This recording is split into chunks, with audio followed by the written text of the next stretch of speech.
قرآن میں ټول فقیران یې محتاج یې بے پروا ذات یو د الله ذات دی نو ډېر ادب او احترام سره کېږو خو هم د خیره سي انشاءالله زما خویندو میندو یقینا کامیابی رب العالمین په دین کې ښودې ده او د دین نه ما سوا ګورې کامیابي نشته ښه یو سړی ډېر زیات مالدار دی ډېر زیات لوی قوم سره تعلق ساتي لیکن دین پکې نشته قسم په الله که د الله په نسبت باندې هېڅ حیثیت نه لري یو سړی غریب سړی دی انتهایي غریب د قوم په لحاظ هم کمزوری دی او د رنګ په لحاظ سره هم کمزوری دی لیکن دین پکې دی او د الله د احکاماتو او د قرآن او د اسلام مطابق خپله زندګي تېروي قسم دی رب العالمین ورسره ډېر محبت ساتي ډېر محبت ورسره رب العالمین ساتي ای زما خویندو میندو قسم دی ګورې په دې دنیا کې به موږ همیشه دپاره نه یو ښه په یو مختصر زندګۍ دپاره رب العالمین دنیا ته رالېږلي مختصر زندګۍ دپاره د دنیا زندگی قرآن وی متاع قلیل لگا زندگی ده لگا والآخرت خیر و ابقا اور دی آخرت زندگی ہمیشہ ہمیشہ زندگی ده نن د دنیا د زندگی د پارا د خپل مستقبل جوړولو د پارا دنیا د پارا خلک څومره محنت کوي شپه ورځ یو کوي شپه ورځ الکه ولې بس د مستقبل سوچ پکې کنه نو موږ شریعت کو ته نه و چې حلال مال مګټه بهشکه چې حلال مال ګټه او دومره نه چې د ټول ژوندۍ دنیا ته ورکو دین ته نشاط پاتې شي اول دین دې ورې یاد ساتي په الله مې د قسم زما خويندو میندو چا چې دین په خپل کړه کنه الله تعالی عزت ورکړي اول رب العالمین دنیا جوړ کړې ده دنیا وته الله جوړ کړی نن د پریشانی ولې شروع دي کور په کور خلک پریشان بچې د پلار نه پریشان پلار د بچې نه پریشان مور د خپل بچې نه پریشان د خپل لورکۍ نه پریشان رور د مور نه پریشان گاونډي د گاونډي نه پریشان اخر وجه څه ده معامله څه خبره ده چې دا خلک د یو بل نه پریشان دي قسم دې د دین کمې د دین کمې د هیڅ نشته چې چا دین خپل کو او د دین د اصول مطابق زندگی تیر کړ یاد ساته دا پریشانی به الله قرآن سوئی ومن اعرض عن ذکری فإن له معیشة ضنکا الله وی که زما د دین نه د اعراض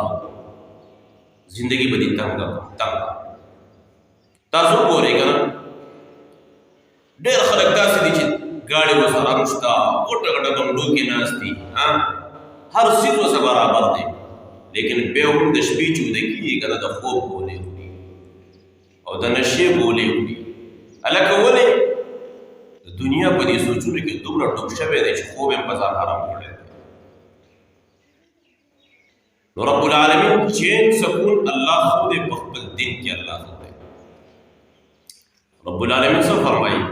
الا بذکر اللہ تطمئن القلوب اللہ وی دزلہ اطمینان دزلہ چین سکون اللہ وی ما پخبل یاد کی ہو دے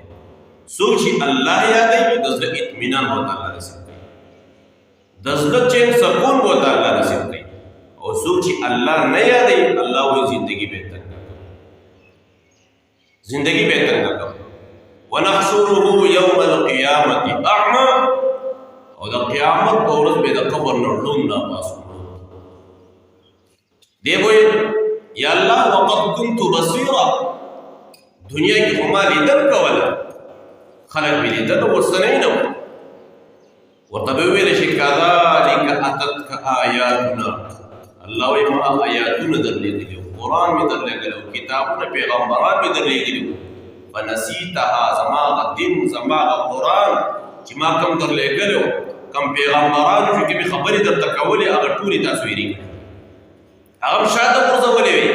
وکذالک اليوم تنسا نن ورځ به تاسو هېر کړئ شي. ما محترم مسلمانانو، زما خویندو میندو، قسم دې د قبر سفر را په غاړه دی، ډېر لوی سفر را په غاړه دی. یو سړی د مثال طور باندې اوس جهنم دی، الله دې موږ ټول وساتي د جهنم د عذاب. اوس جهنم کې خو به د سره خواته یو ملګری یي که نه، په قبر کې به څه دی؟ عزتمندو د قبر سفر دا ډېر سخت سفر دی. فرمایو عثمان غني رضی الله تعالی عنہ بارک راځي، هغه عثمان چې نبی علیہ الصلوۃ والسلام فرمایي لكل نبی رفیق، دا هر نبی د پاره به یو دوست دی. ورفیقی یعنی فی الجنة عثمان، نبی علیہ السلام فرمایي جنت کې به زما دوست عثمان دی. هغه عثمان غني رضی الله تعالی عنہ چې په دنیا کې وته د جنت بشارت نه یا لس کرته په دنیا کې د جنت بشارت راغلی دی. عثمان فی الجنه، عثمان فی الجنه، عثمان فی الجنه، په دنیا کې وته د جنت بشارت میلاو شوی دی. لیکن هغه عثمان غني رضی الله تعالی عنہ چې په فرشتي چې کوم د آسمان کې فرشتي او ملائک چې کوم د حضرت عثمان غني رضی الله عنه حیا کوي. دومره حیادار صحابي، دومره غني او سخي صحابي. لیکن زما محترمو مسلمانانو فرمایي چې کله وي د قبر په خوا به تېرېدو که نه، ډېر به یې ژړل، ډېر زیات به یې ژړل، حتی یبلل، داسې به یې وژړله چې دا ږیره به یې لمده شوله. فقیل له تذکر الجنة والنار فلا تبکي وتبکي من هذا، ورته ویل کېږي او عثمانه چې کله د جنت او د جهنم باس کېږي ته نه جاړې، او د قبر په خوا باندې تېرېږي ډېر زیات جاړې. عثمان غني رضی الله عنه ته وفرمایل ما د جناب محمد رسول الله صلی الله علیه وسلم نه اورېدلي. نبی علیہ السلام فرمایي ان القبر، بېشکه دا قبر د آخرت د منزلونو نه اولنی منزل دی. په دې کې چاته نجات میلاو شو، ټول اعمال به ورته الله ساتي، او که په دې کې ورته نجات میلاو نه شو، الله اکبر، ټول اعمال به ورته الله ساتي. ما محترم مسلمانانو، قبر کې تپوس کېږي من ربک، د رب باره کې به تپوس کېږي، د الله باره کې به تپوس کېږي رب دې څوک دی. نو که د دنیا د څیزونو سره د محبت و، نو بیا به هغه ځای کې هغه نومونه یاد، او که په دنیا کې د الله ته څه ښکته کړی و، د الله نه ما سوا د چا ته څه نه و ښکته کړی، په دنیا کې د الله نه غوښتنې وه، د الله نه ما سوا د چا نه نه وه غوښتنې، په دنیا کې د الله حکم منلی و،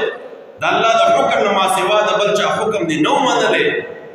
فرمایي دې به څه وي، زما رب الله دی، الله ربي الله، زما رب الله دی.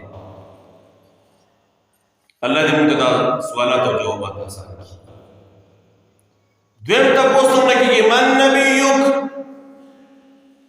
پیغمبر دې څه دی؟ هغه پیغمبر الذي بعث فيكم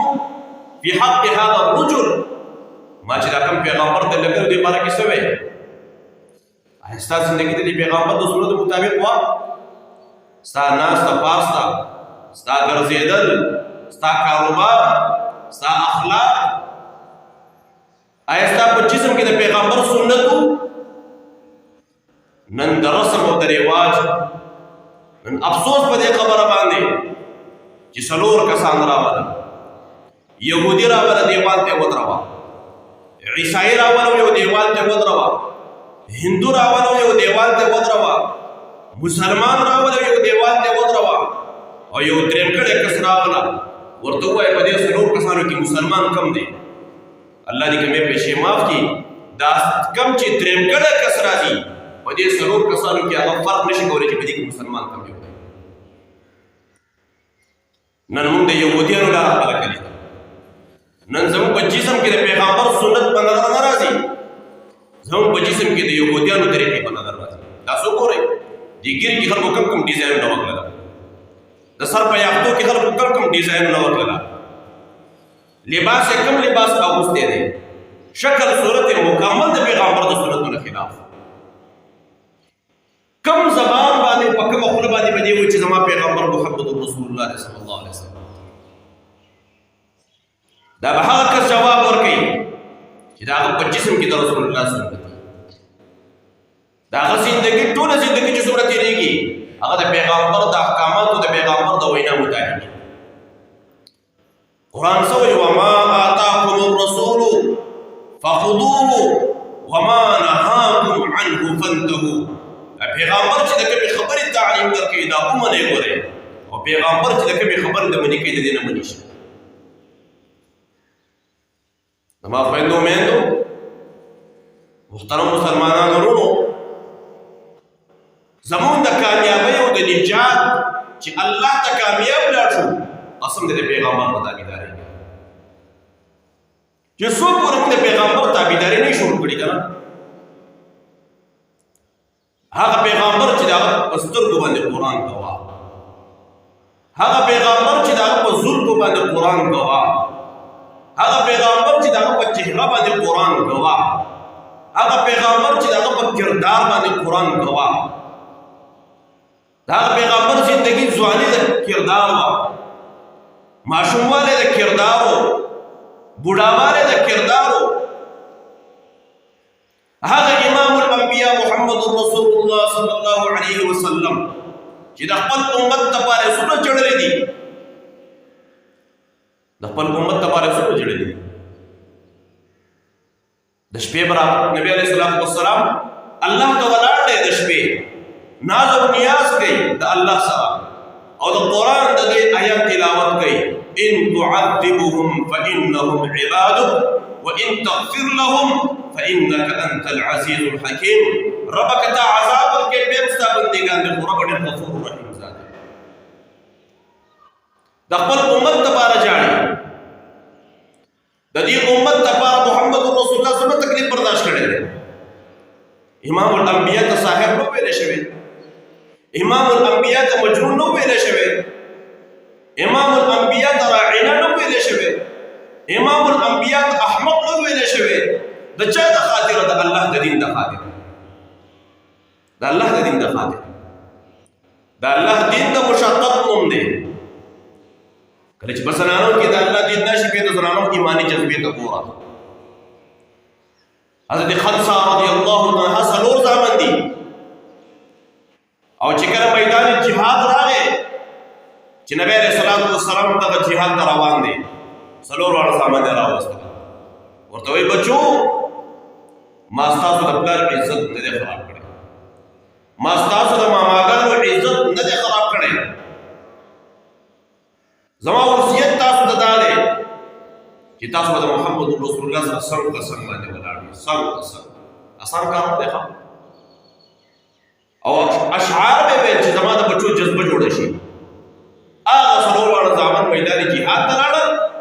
او څلور واړه زامن په میدان جهاد کې شهیدان شو. څلور واړه زامن اسان کار دی. نو چې کله شهیدان شو مور یې خبر شوله، حضرت خنسا رضی الله عنها چې ورته بچي دې شهیدان شوي. الحمدلله الحمدلله زما بچي د الله د دین لپاره قربان شو. زما محترم مسلمانانو، زما خویندو میندو، دا دین چې موږ ته کوم راغلی که نه دا ډېر په مشقت باندې راغلی. د دې دین پسې شاته ډېرې غټې قربانۍ دي. د دې پسې د صحابه کرامو د جان قربانۍ دي. د دې پسې د علماو قربانۍ دي. دا په ګپ شپ دا دین موږ ته نه دی راورسېدلی. نن د دین قدر د هغه چا څه ورسره دی چې چا د دې دین دپاره تکلیف برداشت کړی دی، سخت برداشت کړی دی. یو مجاهد دی جهاد فی سبیل الله ته تللی دی، او بیا په جهاد کې هغې ته جام شهادت میلاو شوی دی. د هغه واړه واړه بچي پاتې شوي دي. د اختر په شپه باندې دا خلک کور ته نکریزې راوړي، زنانه نکریزې ږدي، ځکه وایي د اختر شپه ده. هغه مجاهد چې هغه په جهاد کې شهید شوی دی، د الله په لار کې شهید شوی دی، د هغه یو ورکوټی بچی په دې کور کې دی چې کله د هغه مور په لاس باندې نکریزه شروع کړل هغه ماشوم چې وړې وړې خبرو باندې په وړه ژبه باندې هغه ماشوم خپل امي ته وایي امي ولې وایي زما ابو راځي الله اکبر الله اکبر زما ابو راځي هغه ابو چې هغه په جهاد کې شهید شوی دی دې بچي ته دا پته نشته چې زما پلار شهید شوی دی هغه مور امي په جړا شوه په کور کې نیا په جړا شوه د دې مجاهد خویندې په جړا شولې ماشوم کاوا پورې چې څه مسله ده امیم جاړي مور مې انیا مې جاړي څه مسله ده هغه نکریزه په دې ځای باندې پاتې شول تر سهاره پورې په دې ځای پرته وه زما محترم مسلمانانو وروڼو دا دین پورې چې موږ تاسو ته راغلی دی دې پسې شاته ډېرې غټې قربانۍ دي دې پسې شاته ډېرې غټې قربانۍ دي عمر بن جموح رضی الله تعالی عنه په خپل باندې ګډ صحابي دی ګډ صحابي میدان جهاد ته ځي نبی رسول الله والسلام دوی ته خپل باندې ګډه معذور دی د ډېر اصرار پس وی الله نبی ماته اجازه راکړه حضور صلی الله علیه وسلم ته اجازه ورکړه کور ته راځي بیبي ته وایي وایي میدان جهاد ته ځم هغه زنانو ایماني جذبو ته ګوره کور والا ورته وایي زینب چې د میدان نه واپس راوتښتې د دغې زنانو دا جذبه چې زما خاوند د الله په لار کې شهید شي لیکن د عمر بن جموح رضی الله عنه چې کله ورته بیبي دا خبره وکړله الله اکبر دعا یې وکړل سوی اللهم لا تردني الى اهلي الله ما خپل اهل ته واپس کړي او لاړ میدان جهاد ته لاړو د امام الانبیاء مخې ته ولاړ دی په ګوډه خپه باندې ولاړ دی سینې بهر ته راوباسلې ده تر دې پورې چې عمر بن جموح رضی الله عنه ته جام شهادت میلاو شو زما عزتمندو زما محترمو خلک به راتلل خپل لاشونه به وړل جنت البقیع ته چې هلته دفن کو چې کله د عمر بن جموح رضی الله عنه بیبي راغله او خپل خاوند چې جنت البقیع ته ویسما په کوم اوښ باندې خپل خاوند چې کله لاش ور واچو دا اوښ د خپل زینه حرکت نه دا اوښ نه پاسېدو دا زنانه راغله او امام الانبیاء ته ویل الله نبی دا الله حبیبه زما خاوند شهید شوی دی زه وړم چې هغه ویسمه